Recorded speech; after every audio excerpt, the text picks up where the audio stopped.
ಇವಾಗಂತೂ ಮಾರ್ಕೆಟಲ್ಲಿ ಕೊತ್ತಂಬರಿ ಸೊಪ್ಪು ತುಂಬ ಕಡಿಮೆ ಬೆಲೆಗೆ ಸಿಗ್ತಾ ಇದೆ. ಕೊತ್ತಂಬರಿ ಸೊಪ್ಪನ್ನು ಬಳಸಿ ತುಂಬಾನೇ ರುಚಿಯಾಗಿರುವಂತಹ ಒಂದು ಬ್ರೇಕ್ಫಾಸ್ಟ್ ರೆಸಿಪಿನ ಯಾವ ರೀತಿ ಮಾಡೋದು ಅಂತ ನೋಡೋಣ.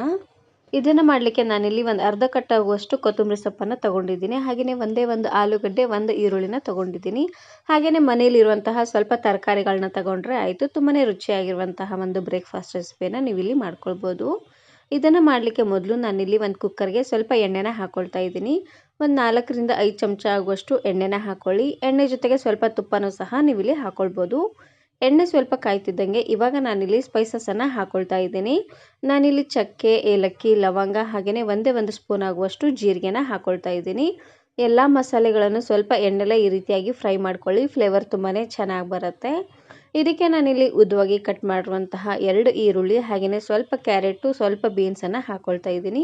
ಕ್ಯಾರೆಟು ಬೀನ್ಸನ್ನು ಆದಷ್ಟು ಸಣ್ಣದಾಗಿ ಕಟ್ ಮಾಡಿ ಹಾಕೊಳ್ಳಿ. ಹಾಗೆಯೇ ಈರುಳ್ಳಿನ ಈ ರೀತಿಯಾಗಿ ಉದ್ದವಾಗಿ ಕಟ್ ಮಾಡಿ ಹಾಕೊಳ್ಳಿ. ಹಾಗೆಯೇ ಇದ್ರ ಜೊತೆಗೆ ಒಂದು ಆಲೂಗಡ್ಡೆನ ಹಾಕೊಳ್ತಾ ಇದ್ದೀನಿ. ಆಲೂಗಡ್ಡೆನ ಅಷ್ಟೇ ಮೇಲ್ಗಡೆ ಸಿಪ್ಪೆನ ತೆಗೆದು ಈ ರೀತಿಯಾಗಿ ಸಣ್ಣದಾಗಿ ಕಟ್ ಮಾಡಿ ಹಾಕೊಳ್ಳಿ.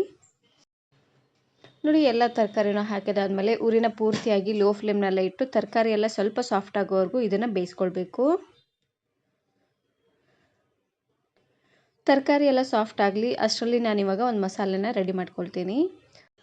ಮಸಾಲೆಗೆ ನಾನಿಲ್ಲಿ 2 ಇಂಚ್ ಆಗುವಷ್ಟು ಶುಂಠಿನ ತಗೊಂಡಿದ್ದೀನಿ. 2 ಅಥವಾ 3 ಇಂಚ್ ಆಗುವಷ್ಟು ಶುಂಠಿ, ಹಾಗೆಯೇ ಒಂದು 4-5 ಗಡ್ಡೆ ಆಗುವಷ್ಟು ಬೆಳ್ಳುಳ್ಳಿ, ಖಾರವಾಗಿರುವಂತಹ ಒಂದು 3 ಹಸಿರು ಮೆಣಸಿನಕಾಯಿನ ಹಾಕ್ಕೊಳ್ತಾ ಇದ್ದೀನಿ. ಹಾಗೆಯೇ ಇದ್ರ ಜೊತೆಗೆ ಒಂದು ಅರ್ಧ ಕಟ್ಟಾಗುವಷ್ಟು ಕೊತ್ತಂಬರಿ ಸೊಪ್ಪನ್ನು ಹಾಕ್ಕೊಳ್ತಾ ಇದ್ದೀನಿ. ಇದಕ್ಕಿಂತ ಸ್ವಲ್ಪ ಜಾಸ್ತಿ ಸಹ ನೀವಿಲ್ಲಿ ಹಾಕ್ಕೊಳ್ಬೋದು ಕೊತ್ತಂಬರಿ ಸೊಪ್ಪನ್ನು. ಎಲ್ಲವನ್ನು ಚೆನ್ನಾಗಿ ನುಣ್ಣದಾಗಿ ಗ್ರೈಂಡ್ ಮಾಡ್ಕೊಂಡು ತಗೊಳ್ಳಿ. ಇವಾಗ ನೋಡ್ತಾ ಇರ್ಬೋದು ತರಕಾರಿ ಸ್ವಲ್ಪ ಸಾಫ್ಟ್ ಆಗಿದೆ. ಇವಾಗ ನಾನಿಲ್ಲಿ ಟೊಮೆಟೊನ ಹಾಕ್ಕೊಳ್ತಾ ಇದ್ದೀನಿ. ಮೀಡಿಯಮ್ ಸೈಜಿನ 2 ಟೊಮೆಟೊನ ಹಾಕ್ಕೊಳ್ಳಿ. ಹಾಗೆಯೇ ಇವಾಗ ತಾನೇ ರುಬ್ಬಿರುವಂತಹ ಮಸಾಲೆನ ಹಾಕ್ಕೊಳ್ತಾ ಇದ್ದೀನಿ. ಶುಂಠಿ, ಬೆಳ್ಳುಳ್ಳಿ ಹಾಗೆಯೇ ಕೊತ್ತಂಬರಿ ಸೊಪ್ಪನ್ನು ರುಬ್ಬಿದ್ವಿ ನೋಡಿ, ಆ ಮಸಾಲೆನ ಹಾಕ್ಕೊಳ್ತಾ ಇದ್ದೀನಿ. ಟೊಮೆಟೊನ ಸ್ವಲ್ಪ ಜಾಸ್ತಿ ಅನ್ನೋಂಗೆ ಹಾಕ್ಕೊಳ್ಳಿ, ಹುಳಿಯಾಗಿ ಚೆನ್ನಾಗಿರುತ್ತೆ. ಹಾಗೆಯೇ ಒಂದು ಅರ್ಧ ಚಮಚ ಆಗುವಷ್ಟು ಅರಿಶಿನ ಪುಡಿ, ರುಚಿಗೆ ತಕ್ಕಷ್ಟು ಉಪ್ಪನ್ನು ಹಾಕ್ಕೊಳ್ತಾ ಇದ್ದೀನಿ. ಹಾಗೆಯೇ ಒಂದು ಅರ್ಧ ಚಮಚ ಆಗುವಷ್ಟು ಗರಂ ಮಸಾಲನ ಹಾಕ್ಕೊಳ್ತಾ ಇದ್ದೀನಿ. ಎಲ್ಲವನ್ನು ಹಾಕ್ಕೊಂಡಾದ್ಮೇಲೆ ಇವಾಗ ಚೆನ್ನಾಗಿ ಇದನ್ನು ಮಿಕ್ಸ್ ಮಾಡ್ಕೊಳ್ಬೇಕು. ಟೊಮೆಟೊ ಎಲ್ಲ ಪೂರ್ತಿಯಾಗಿ ಸಾಫ್ಟಾಗಿ ಮಸಾಲೆಯಲ್ಲಿರುವಂಥ ಹಸಿ ವಾಸನೆ ಎಲ್ಲ ಪೂರ್ತಿಯಾಗಿ ಹೋಗಬೇಕು ನೋಡಿ. ಅಲ್ಲಿವರೆಗೂ ಇದನ್ನು ಉರಿನ ಪೂರ್ತಿಯಾಗಿ ಲೋ ಫ್ಲೇಮ್ನಲ್ಲೇ ಇಟ್ಟು ಈ ರೀತಿಯಾಗಿ ಬಾಡಿಸ್ಕೊಳ್ತಾನೆ ಬೇಯಿಸ್ಕೊಳ್ಬೇಕು. ನೋಡಿ, ಈ ರೀತಿಯಾಗಿ ಇದರಲ್ಲಿರುವಂಥ ಹಸಿ ವಾಸನೆ ಎಲ್ಲ ಹೋಗೋವರೆಗೂ ಚೆನ್ನಾಗಿ ಇದನ್ನು ಬೇಯಿಸ್ಕೊಳ್ಬೇಕು. ಇಲ್ಲಾಂದರೆ ತಿನ್ನುವಾಗ ಶುಂಠಿ ಬೆಳ್ಳುಳ್ಳಿ ಹಸಿ ಸ್ಮೆಲ್ ಬಂದುಬಿಡತ್ತೆ. ಇವಾಗ ನಾನಿಲ್ಲಿ ಒಂದು 2 ರಿಂದ 3 ಚಮಚ ಆಗುವಷ್ಟು ಫ್ರೆಶ್ ಆಗಿರುವಂತಹ ಮೊಸರನ್ನ ಹಾಕ್ಕೊಳ್ತಾ ಇದ್ದೀನಿ. ಆದಷ್ಟು ಫ್ರೆಶ್ ಆಗಿರುವಂಥ ಮೊಸರನ್ನೇ ಹಾಕ್ಕೊಳ್ಳಿ. ಹಾಗೆಯೇ 1.5 ಗ್ಲಾಸ್ ಆಗುವಷ್ಟು ಅಕ್ಕಿನ ಚೆನ್ನಾಗಿ ತೊಳೆದು ಒಂದು ಅರ್ಧ ಗಂಟೆ ಅಷ್ಟೊತ್ತು ನೆನೆಸಿಟ್ಟಿದ್ದೆ. ಆ ಅಕ್ಕಿನ ಹಾಕ್ಕೊಳ್ತಾ ಇದ್ದೀನಿ. ನಾನಿಲ್ಲಿ ಜೀರಾ ರೈಸನ್ನು ಬಳಸ್ತಾ ಇದ್ದೀನಿ. ನಿಮ್ಮ ಮನೇಲಿ ಯಾವ ಅಕ್ಕಿ ಇದೆಯೋ ಆ ಅಕ್ಕಿಯಿಂದ ಸಹ ನೀವು ಇಲ್ಲಿ ಮಾಡ್ಕೊಳ್ಬೋದು. ಅಕ್ಕಿನ ಹಾಕಿದಾದ್ಮೇಲೆ ಒಂದು ಸಾರ್ತಿ ಈ ರೀತಿಯಾಗಿ ಚೆನ್ನಾಗಿ ಇದನ್ನು ಮಿಕ್ಸ್ ಮಾಡ್ಕೊಳ್ಳಿ. ಒಂದು ಸಾರ್ತಿ ಈ ರೀತಿ ಮಿಕ್ಸ್ ಮಾಡಿದ್ರೆ ಆಯಿತು. ಜಾಸ್ತಿ ಎಲ್ಲ ಕಲಿಸ್ಲಿಕ್ಕೆ ಹೋಗಬೇಡಿ, ಅಕ್ಕಿ ನೆನೆಸಿರೋದ್ರಿಂದ ಒಡೆದೋಗ್ಬಿಡತ್ತೆ. ಇವಾಗ 1 ಗ್ಲಾಸ್ ಅಕ್ಕಿಗೆ 2 ಗ್ಲಾಸ್ ಆಗುವಷ್ಟು ನೀರನ್ನು ಹಾಕ್ಕೊಂಡ್ರೆ ಕರೆಕ್ಟಾಗಿ ಆಗುತ್ತೆ.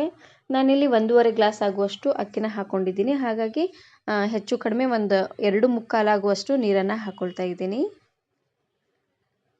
ನೋಡಿ, ಎಲ್ಲವನ್ನು ಹಾಕೊಂಡಾದ್ಮೇಲೆ ಒಂದು ಸಾರ್ತಿ ಚೆನ್ನಾಗಿ ಇದನ್ನು ಮಿಕ್ಸ್ ಮಾಡಿಕೊಂಡು ಮೇಲ್ಗಡೆ ಮುಚ್ಚಳನ ಮುಚ್ಚಿ ಒಂದು 3 ವಿಸಿಲ್ ಕೂಗಿಸಿದ್ರೆ ಆಯಿತು. ಉರಿನ ಪೂರ್ತಿಯಾಗಿ ಹೈ ಫ್ಲೇಮ್ನಲ್ಲೇ ಇಟ್ಟು ಕೂಗಿಸ್ಕೊಂಡು ತಗೊಳ್ಳಿ, ಚೆನ್ನಾಗಿ ಬೇಯುತ್ತೆ. ಇವಾಗ ಸೀಸನ್ನಲ್ಲಿ ಯಾವುದಾದ್ರೂ ಕಾಳು ಇದ್ದರೆ ಅದನ್ನು ಸಹ ನೀವು ಇಲ್ಲಿ ಹಾಕ್ಕೊಳ್ಬೋದು. ತೊಗರಿ ಕಾಳು, ಬಟಾಣಿ ಕಾಳು ಇವೆಲ್ಲವನ್ನು ಹಾಕ್ಕೊಳ್ಬೋದು. ಇವಾಗ ಕುಕ್ಕರ್ 3 ವಿಸಿಲ್ ಕೂಗಲಿ ಅಷ್ಟರಲ್ಲಿ ನಾನಿವಾಗ ರಾಯ್ತಾನ ರೆಡಿ ಮಾಡ್ಕೊಳ್ತಾ ಇದ್ದೀನಿ. ಮೊದಲು ಒಂದು ಅಗಲವಾಗಿರುವಂತಹ ಬೌಲ್ಗೆ ಸ್ವಲ್ಪ ಮೊಸರನ್ನ ತೊಗೊಂಡಿದ್ದೀನಿ. ಅದಕ್ಕೇ ಸಣ್ಣದಾಗಿ ಕಟ್ ಮಾಡಿರುವಂತಹ ಕೊತ್ತಂಬರಿ ಸೊಪ್ಪು, ಒಂದೇ ಒಂದು ಹಸಿರು ಮೆಣಸಿನಕಾಯಿ ಹಾಗೆಯೇ 2 ಈರುಳ್ಳಿನ ಹಾಕ್ಕೊಳ್ತಾ ಇದ್ದೀನಿ. ಎಲ್ಲವನ್ನು ಅಷ್ಟೇ ಸಣ್ಣದಾಗಿ ಕಟ್ ಮಾಡಿ ಹಾಕ್ಕೊಳ್ಳಿ. ಹಾಗೆಯೇ ಇದಕ್ಕೇ ರುಚಿಗೆ ತಕ್ಕಷ್ಟು ಉಪ್ಪನ್ನು ಹಾಕ್ಕೊಂಡು ಚೆನ್ನಾಗಿ ಇದನ್ನು ಮಿಕ್ಸ್ ಮಾಡ್ಕೊಂಡು ತಗೊಳ್ಳಿ. ರಾಯ್ತ ಸ್ವಲ್ಪ ಗಟ್ಟಿನಾದರೂ ಮಾಡ್ಕೊಳ್ಬೋದು, ಸ್ವಲ್ಪ ತೆಳ್ಳದಾಗಾದರೂ ಮಾಡ್ಕೊಳ್ಬೋದು. ನಿಮ್ಗೆ ಯಾವ ರೀತಿ ಇಷ್ಟನೋ ಆ ರೀತಿ ರಾಯ್ತನ ಮಾಡ್ಕೊಳ್ಳಿ, ಚೆನ್ನಾಗಿರುತ್ತೆ. ಇವಾಗ ನೋಡ್ತಾ ಇರ್ಬೋದು ಕುಕ್ಕರ್ ಪೂರ್ತಿಯಾಗಿ ತಣ್ಣಗಾಗಿದೆ. ನೋಡ್ತಾ ಇರ್ಬೋದು ಎಷ್ಟು ಉದ್ದುದ್ರಾಗಿ ಬಂದಿದೆ ಅಂತ. ಆದಷ್ಟು ಅಕ್ಕಿನ ಚೆನ್ನಾಗಿ ನೆನೆಸಿನೇ ಮಾಡ್ಕೊಳ್ಳಿ. ಉದ್ದುದ್ರಾಗಿ ತುಂಬಾ ಚೆನ್ನಾಗಿ ಬರುತ್ತೆ. ಉದ್ದುದ್ರಾಗೂ ಇರುತ್ತೆ ಹಾಗೆಯೇ ಸಾಫ್ಟಾಗೂ ಇರುತ್ತೆ, ಗಂಟಲಲ್ಲಿ ಸಿಗೋ ರೀತಿಯಾಗಿ ಇರೋದಿಲ್ಲ. ನೋಡ್ತಾ ಇದ್ದೀರಲ್ವಾ ಎಷ್ಟು ಉದ್ದುದ್ರಾಗಿ ಬಂದಿದೆ ಅಂತ. ಇದೇ ರೀತಿಯಾಗಿ ಬಹಳಷ್ಟು ವೆರೈಟಿ ಆಗಿರುವಂತಹ ಬ್ರೇಕ್ಫಾಸ್ಟ್ ಹಾಗೆ ಲಂಚ್ ರೆಸಿಪೀಸ್ನ ಅಪ್ಲೋಡ್ ಮಾಡಿದ್ದೀನಿ. ವಿಡಿಯೋ ನೋಡಿಲ್ಲ ಅಂದರೆ ಈ ವಿಡಿಯೋ ಕೊನೆಯಲ್ಲಿ ಹಾಕಿರ್ತೀನಿ, ನೋಡಿ ಚೆಕ್ ಮಾಡಿ. ಇದನ್ನು ನೀವು ಮಕ್ಕಳ ಲಂಚ್ ಬಾಕ್ಸಿಗೂ ಸಹ ಮಾಡಿಕೊಡ್ಬೋದು. ನಿಮಗೇನೆ ಬೆಳಗಿನ ತಿಂಡಿಗೆ, ಮಧ್ಯಾಹ್ನ ಊಟಕ್ಕೆ, ರಾತ್ರಿ ಊಟಕ್ಕೆ ಯಾವಾಗಾದರೂ ಮಾಡ್ಕೊಳ್ಬೋದು. ಆದಷ್ಟು ಬಿಸಿ ಬಿಸಿ ಇರುವಾಗಲೇ ಸರ್ವ್ ಮಾಡ್ಕೊಳ್ಳಿ, ತುಂಬಾ ಚೆನ್ನಾಗಿರುತ್ತೆ.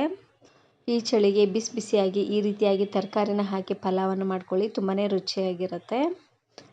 ಪಲಾವ್ ಜೊತೆಗೆ ರಾಯ್ತ ಹಾಗೆಯೇ ಸ್ವಲ್ಪ ಉಪ್ಪಿನಕಾಯಿನ ಹಾಕ್ಕೊಂಡು ಸರ್ವ್ ಮಾಡ್ಕೊಳ್ಳಿ, ತುಂಬಾ ಚೆನ್ನಾಗಿರುತ್ತೆ ತಿನ್ನಲಿಕ್ಕೆ. ಈ ವಿಡಿಯೋ ಇಷ್ಟ ಆದರೆ ಈಗಲೇ ಒಂದು ಲೈಕ್ ಬಟನನ್ನು ಕ್ಲಿಕ್ ಮಾಡಿ, ಫ್ರೆಂಡ್ಸ್ ಆ್ಯಂಡ್ ಫ್ಯಾಮಿಲಿ ಜೊತೆಗೆ ಶೇರ್ ಮಾಡಿ. ಹಾಗೆಯೇ ಮತ್ತಷ್ಟು ಹೊಸ ರೆಸಿಪಿಗಾಗಿ ವರ್ಣಿಕಾ ಅಡುಗೆ ಮನೆ ಯೂಟ್ಯೂಬ್ ಚಾನಲನ್ನು ಸಬ್ಸ್ಕ್ರೈಬ್ ಮಾಡ್ಕೊಳ್ಳಿ. Thanks for watching.